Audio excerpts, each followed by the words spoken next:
Hello, Bhagyashree क्रिएशनमध्ये सर्वांचं स्वागत आहे. आणि ही काही वांग्याची झाड आहेत आणि मस्त अशी वांगी आलेली आहेत. अशा पद्धतीचे दोनच झाडं आहेत माझ्या अंगणामध्ये आणि छानशी अशी वांगी आलेली आहेत, आपण बघू शकताय. आणि इथेही काही आलेली आहेत आणि ही जी दोन आहेत ना, ते खूप जरा निब्बर झालेली आहेत, बियाला आलेली आहेत. तर आपण ही वांगे काढून घेणार आहोत आणि याची भाजी बनवणार. आता आपण ही सर्व वांगे कट करून घेणार आहोत.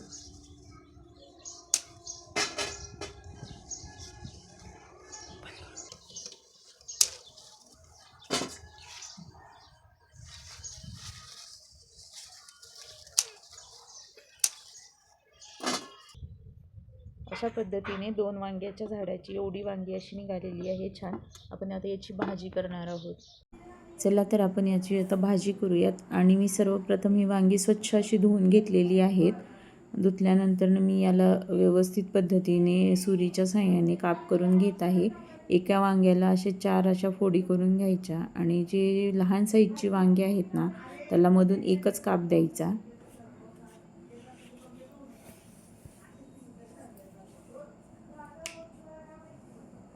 हे अगदी लहान वांगे आहेत म्हणून मी त्याला एकच काप दिलेला आहे. अशा पद्धतीनं मी सर्व वांगे कापून घेतलेले आहेत. आणि ही वांगी काळी पडू नयेत म्हणून याच्यामध्ये पाणी घालून घ्यायचं. आपली बाकीची तयारी होईपर्यंत हे वांगे छान असे राहतात.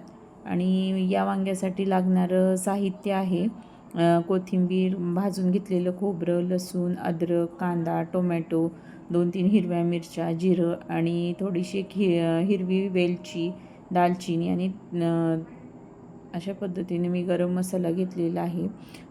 खोबरं बारीक चिरून घेतलेलं आहे आणि कोथिंबीर वगैरे आणि बाकीचे सर्व साहित्य, मिरची वगैरे टाकून आपण हिरवं वाटण करून घेणार आहोत. आपण याच्यामध्ये जिरे आणि दालचिनी घातल्यामुळे वांग्याची भाजी खूपच छान लागते. अशा पद्धतीने आपलं हिरवं वाटण हे तयार झालेलं आहे. सर्वप्रथम मी गॅसवर एक कढई ठेवून घेतली आणि त्याच्यामध्ये 2 पळी तेल घातलेलं आहे. तेल मस्त असं गरम झाल्यानंतर त्यामध्ये मी कांदा एक मीडियम साईजचा कट करून घेतलेला आहे. कांदा लालसर होईपर्यंत छान असा परतून घ्यायचा आहे.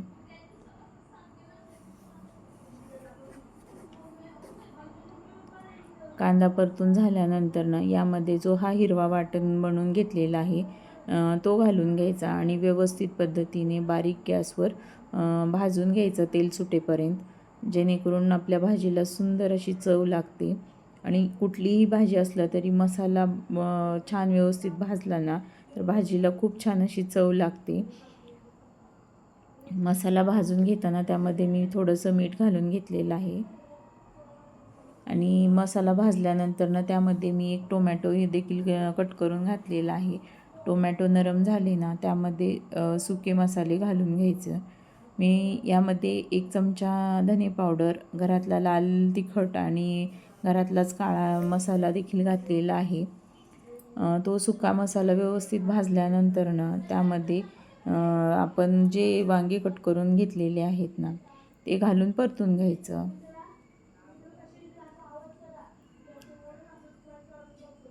मी वांगे घालून घेत आहे यामध्ये. वांगी घातल्यानंतर छान असं एकजीव होईपर्यंत मिक्स करून घ्यायचं, हलवून घ्यायचं.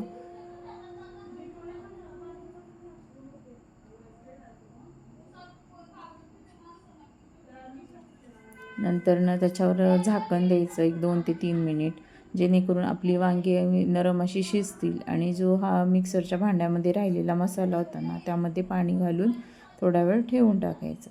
आणि 5 मिनिटाच्या नंतर अजून एकदा वांगी परतून घ्यायची व्यवस्थित पद्धतीने. आणि मसाला खाली चिटकू नये म्हणून जे आपण ताटात पाणी घालून घेतलं होतं ते पाणी त्यामध्ये घालून घ्यायचं. आणि अजून झाकण देऊन छान असं बारीक गॅसवर झाकून शिजवून घ्यायचं. आणि 1 ते 2 चमचे यामध्ये शेंगाचं कूट घातलेलं आहे. काही ठिकाणी याला दाण्याचं कूट देखील बोललं जातं. त्यानंतर थोडंसं झाकण देऊन एक 10 ते 15 मिनिट वांगी नरम शिजू द्यायची. मस्त अशी वांगी शिजलेली आहेत. वाव, बघू शकताय तुम्ही किती सुंदर अशी दिसते भाजी आणि याचा वास देखील खूप सुंदर येत आहे.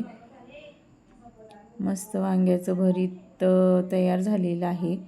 काही सीझनमध्येच आपल्याला अशी वांगी भेटतात, पण माझ्या अंगणामधले हे वांग्याचं झाड होतं आणि त्याला सुंदर अशी वांगी आली असल्यामुळे चला म्हटलं आज रेसिपी तुमच्यासोबत शेअर करावी.